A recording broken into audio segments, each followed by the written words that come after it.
आयशा, मैंने तुम्हें हर जगह ढूंढा, कहाँ चली गई थी? ज़ैनब साहिबा, मैं कई सालों से अर्तुल साहब के साथ काम कर रही हूँ।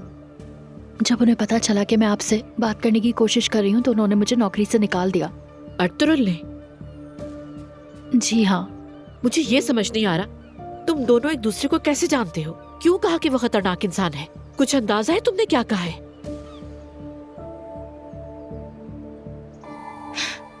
वो आदमी कई सालों से मुझे हरेस कर रहा है।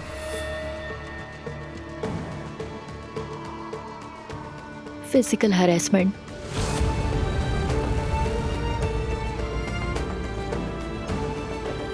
प्लीज आप मेरी मदद कीजिए, प्लीज।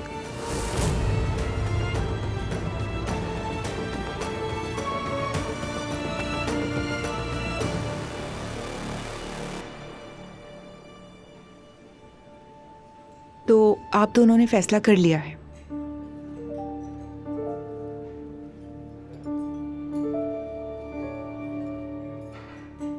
मैं आप दोनों के लिए दुआगो हूं।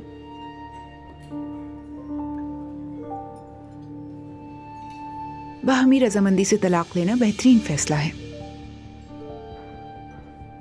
इन पेपर्स पर पहले आप दोनों सिग्नेचर कर दें, उसके बाद मैं फौरन कार्रवाई शुरू करती हूँ। 2 दिन बाद अदालत में पेशी होगी और एक ही समात में केस खत्म हो जाएगा।